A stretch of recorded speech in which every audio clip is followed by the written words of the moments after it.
That is my success measure, yes. That is what I am judged on. Number of inspections, number of measures. Number of measures and number of inspections. Questions about this inspection scenario, I'll take them now. If not, we'll go on to scenario 2.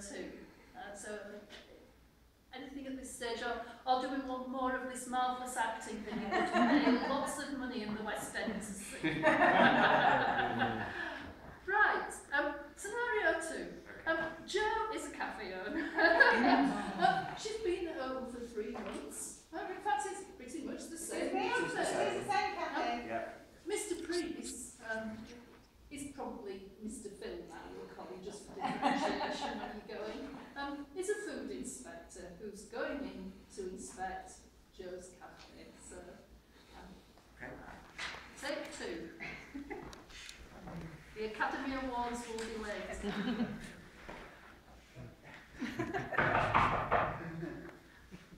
Hello, my name is Phil Priest. I'm the local food inspector. Oh, hi. Nice you are? I'm Jo Barker, the manager of the cafe. Hi Jo, hello. Okay, so the reason I'm here today is I'm here to do a routine food hygiene inspection. Right. We're scheduled for an inspection today, so if now's a convenient time, we'll... Well, as you can see, I've got quite a lot of customers. Is there any chance you could come back later, just sort of after lunch, when the rush is dying down? Yes, I can see you are quite busy. Okay, that might be possible. Let me just have a little look round the back and just check generally what's happening here. Yeah, okay, that's fine. Yeah, all right. That's not a problem. I've got one other visit I need to do beforehand in an hour or so, but I'll come back after that. That'd be great, I'll thank you. probably see you sometime this afternoon. Brilliant, thank you very much, thank you. We now have a 2 hours gap. Mr. Priest, Phil Priest, in fact, Mr. Phil, reappears. Hello, Jo. Hi, yes, Hi, I see thanks, you're a little bit I'm a little bit quiet. quieter, yes, Yeah, thank you okay. very much. There's my identification. Show you Excellent, who I am. thank you. Is it possible to come to the round the back to do this? Or? Absolutely, yeah, that's fine. Thank you. It's good to find somewhere to have a quick chat before we actually start the inspection. Yes. Okay, so I just need to, what I need to do to start with is just sort of explain what's going to happen and get a few details from you. So, I think as I said before, it's a routine food hygiene inspection. What I'll do is, as I say, get a few details from you. I'll have a look around the premises, see what's going on, how things are being run. Then at the end, what we'll do is we'll come back here, I'll summarise the findings of the inspection and we can have a chat about how things have gone. Great, yeah. Okay, so I think the last time I was here it was a different owner. Are you? Yes, I've just been here 3 months, yes, sort of trying to start a business and, you know, hopefully I've got, you know, doing quite well, I think. The customers keep coming back, so just doing something right. Okay, that's good. Trade at the moment seems to be pretty good actually. Yes, well, yes, yeah, a lot of people in the week is great. Okay, that's good. And okay, so it's Tasty Bites Cafe, isn't it? Yes. And how many people do you employ here? Well, there's 2 of us. I've got one employee, but she's off at the moment. Okay. Any particular problem? Yeah, I'm afraid she's got sickness and diarrhoea, I'm afraid. Okay, so just on that, sickness and diarrhoea obviously has implications for a food business. Yes, yes. And what you need to ensure is that this employee, before they come back to work, because the bugs that cause sickness and diarrhoea could be passed on into the food that people have.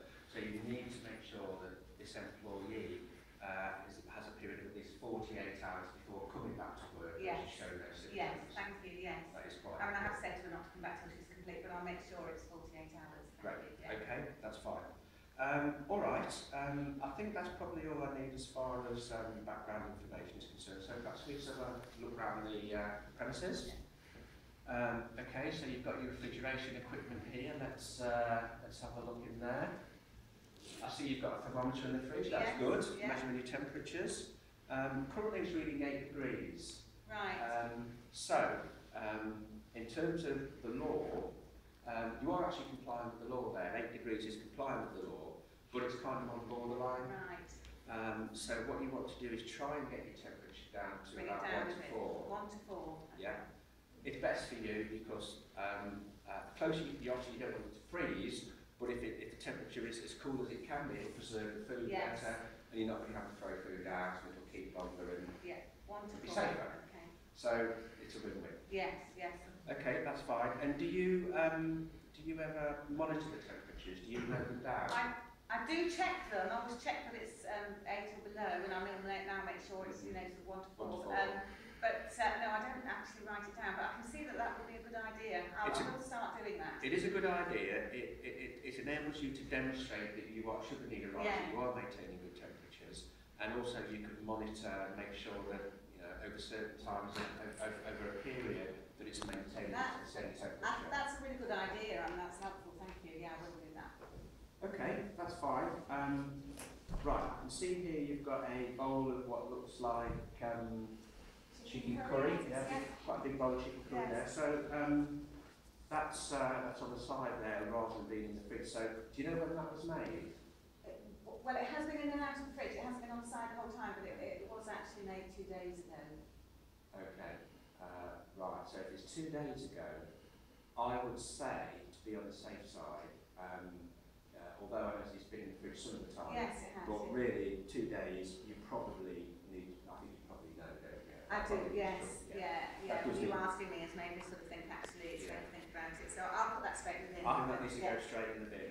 And what I would recommend is in future, if you cook smaller portions, that's a very good idea. Perhaps, you know, plate them up or put them in smaller bowls, keep the portions in smaller bowls, keep it in the fridge, and then just bring smaller amounts out. That's kind of obvious, but I hadn't thought of that. So yeah. Well, it's saving you money because your food isn't going to go to waste, and obviously it's better, you know, from a food safety point of view, it's safer. Yes. Thank you. Okay. Right. Looking round here, I can see that actually the premises is quite clean, so well done there. Thank you. Yeah, I mean, I really think it's about, you know, aware how important it is for premises to be clean, so I do clean a lot. Yeah, and it is. Cleanliness is good, and for a busy cafe, I'm not saying it's perfect, but it's pretty good. And for a busy cafe like your own, with just 1 or 2 employees, it's pretty good. Belt and braces to make sure that to make sure that cleanliness stays at a good standard. It's a good idea to have cleaning schedules. Do you mean like sort of checking the fridge, sort of writing it all down when I'm doing it? A bit like that. What I mean is, essentially, pretty straightforward. You get a piece of paper or on your computer, note down what needs to be cleaned, how often it needs to be cleaned, who's responsible for doing it, and then an idea to when to show this. Yeah, because at the moment that's in my head, but you're right, if I write it down, it's sort of keeping a record, isn't it? I could show, you know, if you were to come again, I could show you that it is happening, rather than just telling you. Yeah, and it's that's right, and it's useful because it just makes sure, it demonstrates to me that you're doing it, but also it makes sure, importantly for you running a business, that things don't get missed off. That's where you can get the problems if you're not careful. Yeah. Okay. Good. All right. That's very helpful. Thank you. No problem. That's what I'm here for. Okay. I think I've pretty much covered everything that I need to cover. So, just to sort of summarise what the findings of the inspection, on the whole, not bad. Standards are reasonable. There are a few issues. We talked about them. Temperature control, not keeping your food out too long after it's been cooked and cook in smaller portions, and get some cleaning schedules. Yes. They're 3 things I would highlight. No, I'll do all of those. It's really, really helpful. Okay, I've got some information here. I've got a leaflet that covers those issues, a food hygiene leaflet. So. Okay, thank you. Thank you very much. Thank you. One thing I should ask: have you been on a food hygiene training course? I have, but it was about 5 years ago, so it was a while. Right. So 5 years ago, I think you would probably benefit from a refresher. Right. We, the inspector, run courses. Oh, okay. So when I get back to the office, I can send you through details of where the next course is on. No, that'd be really helpful. I might send my employee as well. That's fine. Yeah, when she's there, of course. When she's better, yes. Okay.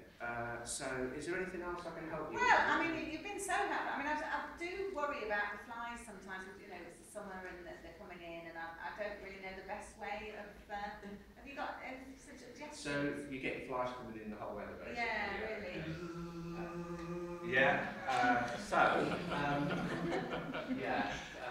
I can. Yeah, I mean that's easily sorted, quite frankly. What you want to do in the hot weather, when no doubt you open your windows. That's obviously when they'll be coming in. So get some fly screens, put them over the openable parts of the windows. That way you can have the windows open, with flies won't get in.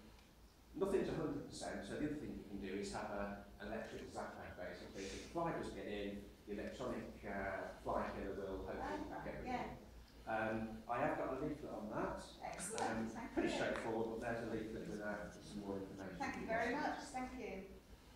Okay, so in terms of what happens next, what I'll do is, when I get back to the office, the next few days I'll send you a letter confirming the findings of the inspection. If you've got any queries, or if there's anything you're not sure about, either before or after you get the letter, just give me a call and there's my details. Thank you, thank you. And I'll talk you through it. No, that's great, I wish I'd been inspected sooner. Oh, not to worry, I'll be around again before you know it. Thank you very much. Right, Thank goodbye. you. Bye.